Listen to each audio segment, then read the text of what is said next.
Jessica Tobin, and I am the teacher blogger behind Elementary Nest. This week I am going to kick off, hopefully, a weekly YouTube video series where I am going to bring you a teacher topic and deliver 3 teacher tips for that topic. And my goal is for it to be teacher tips in 12 minutes or less. I was going to do 10, but I feel like sometimes I'm going to have a little bit more than as expected to say. So I will be breaking down all of your teacher standards in these 12 minutes. And each week I'm going to cover a different topic, and I'm going to try to give you a little bit of a background on the standard. And then I'm going to bring you 3 or 4 quick, engaging, and fun teacher tips or teacher ideas for that standard. So what we're going to do first, we are going to kind of cover what story elements are. And a lot of you guys probably already know what story elements are, but I'm going to break them down according to what Common Core expects. So when you have kindergarten, first grade, it's more of a identify what they are.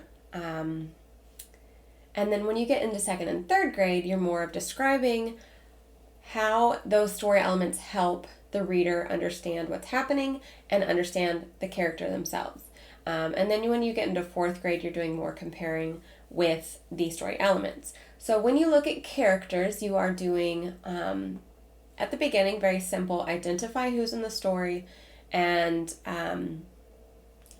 could be multiple characters.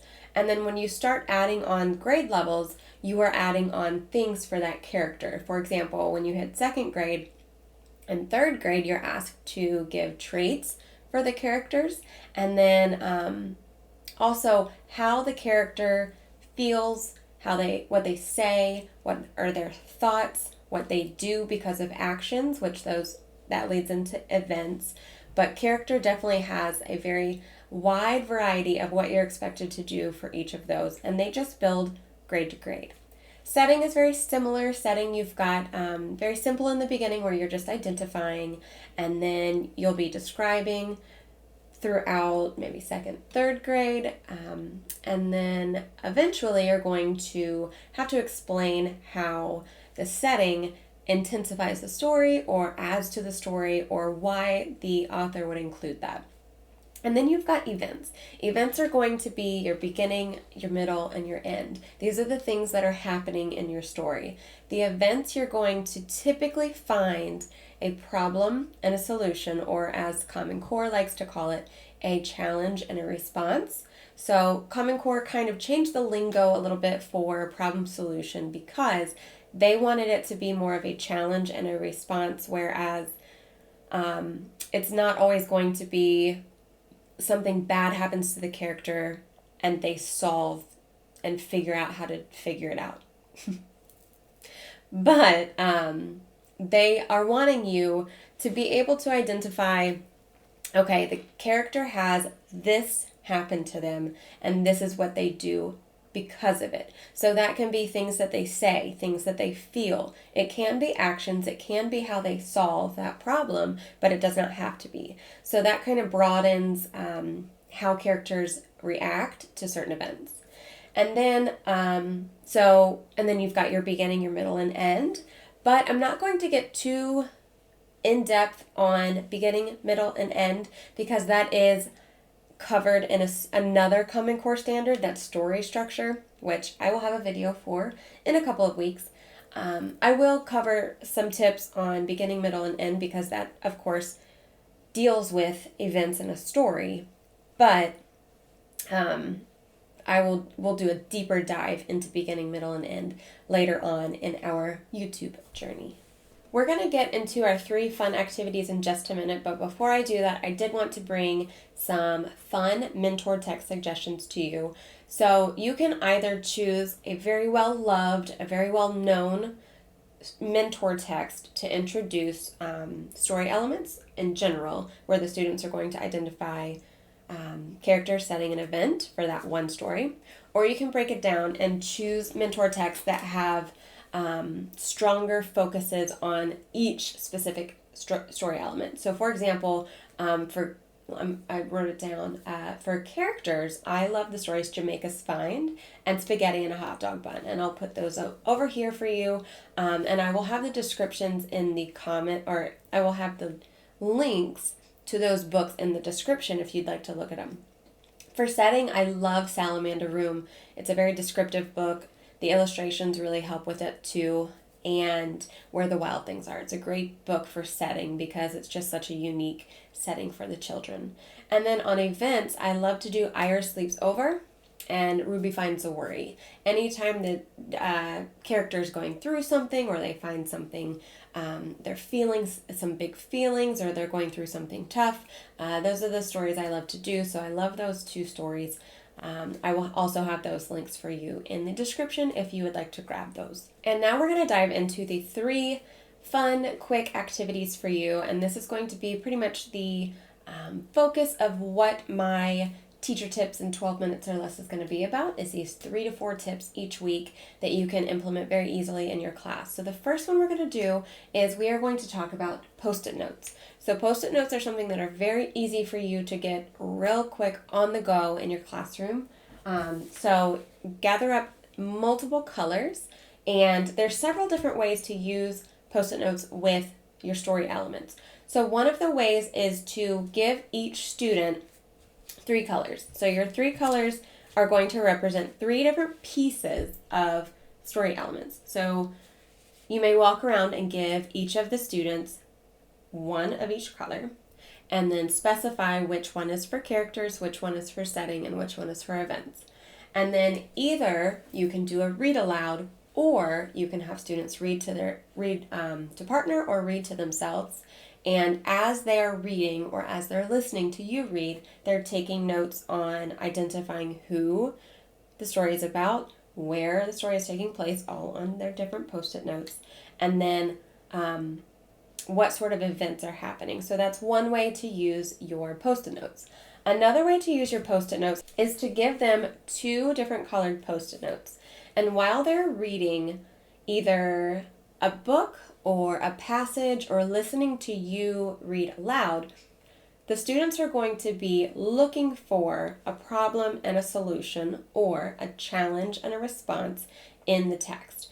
And as they are listening or reading, they're going to jot down what they think a challenge and a response is. There may be multiple in a story, so that when it comes to their comprehension questions or the comprehension activity that they're supposed to do, they have very quickly the idea of what the problem is and what the solution was, or what the challenge was, and how the character responded to that challenge. So the Post-it notes are a very easy way for the students to just kind of draft out what they think their ideas are without answering comprehension questions before the story's over. So it's almost like an introduction to note-taking in intermediate grades and middle grades. So that is our first tip. Our second tip that we're going to do is our foldable activities. And I'm trying to choose activities that the students will be able to do if they're virtual learners right now. If you're watching this in 2021 or 2022, you may be asking yourself, what is a virtual learner? But during the pandemic, we have kids that are learning at home. We have kids that are learning in school but sitting at desks and can't really move. So I'm trying to bring you ideas where the students are able to do it at their desks or do it at home very easily without them having to be inconvenienced to go buy a bunch of extra stuff or find a bunch of extra things in their house. So the second one we're going to talk about is our foldable pieces of paper. And I did do a YouTube video on this over the summer. I'll put a link in the description for that if you would like to go back and watch it. But the foldable papers is a very easy way and a very easy on-the-go activity for you to do if you need something quick and easy for your students. So one of the folding pieces that you can do, it's just one piece of paper, but you fold it in the middle. Okay, so you fold it hot dog style, and then when you open it back up, and you can also instruct the kids to do this, you're going to instruct them to snip 2 snips to make 3 flaps to the folded line. So they're not going to cut past that. And then they're going to fold it back as it was. and then they'll have their flaps. So now you can get into, so this would be an events activity where the students are jotting down notes. It's one way for the students to be able to either illustrate or write about or take notes on things that are happening in the story as they're reading it, or it can be more of a wrap-up assignment that they've already read through this text and now they are drawing or illustrating or writing about what they learned. A second folding activity that's a little bit more difficult than the first activity because it requires, it doesn't require stapling, but it should have stapling. It can go without it. This requires 2 pieces of paper, so you'll have your kids do 2 pieces of paper. And it's like a homemade flip book. So I have several flip books in my store that are like 5 pieces of paper stacked on top of each other, but this one is just 2 pieces of paper. And the students are going to be stacking and folding and putting one little staple here. If the kids are at home and they don't have access to a stapler, it's not a big deal. It can still be done without the staple. It's just, it won't be as easy. So here's a finished one. And this is if you do the story Island Born, which I did not grab that story. I grabbed Tiger Tail. But if you were going to do Tiger Tail, you would put the title, the illustrator, or author and illustrator, and then you can do characters, setting, and events. And you can make it where the students are illustrating in those flaps, where they are writing a sentence or 2, where they're taking notes, whatever you want them to do in those. That's just a really easy on-the-go activity to do at the last minute. And then the third tip that I'm going to bring to you today, I'm waiting for my camera to get back in focus. There we go.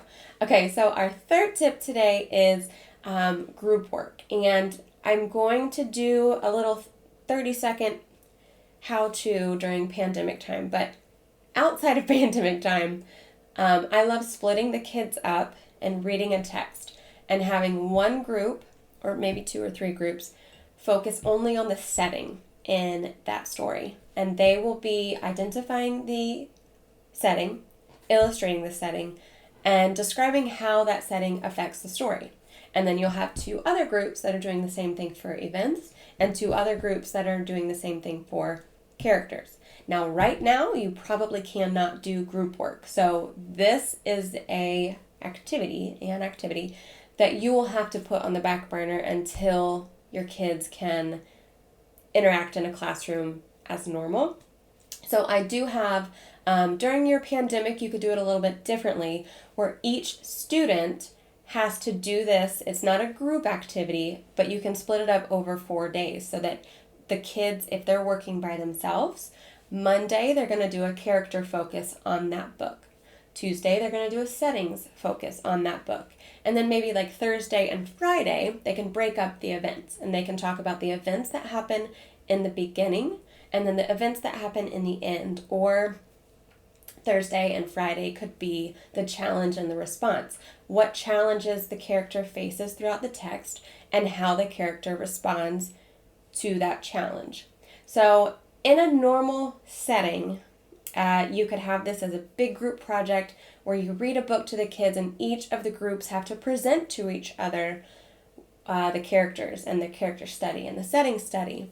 But right now, during pandemic time, if you cannot do group work, if you have to social distance, I would say split it up Monday through Thursday and then do a different character study, setting study, event study, Monday through Thursday, and then maybe they can do some sort of a presentation on Friday. Flipgrid is a great tip or a great website to use for virtual presentations. The kids can record themselves doing a little video and talking about that, and then they watch each other's videos and kind of give feedback on each other's videos. So that would be one way to do it during the pandemic. So those were our 3 tips. And that concludes my teaching tips in 12 minutes or less. This is the very first one, so it might be a little bit messy and unorganized, but hopefully you can walk away today with 3 strong ideas and a better understanding of this Common Core standard. Before you leave, I wanted to let you know I do have resources for you in case you need it. They are already made.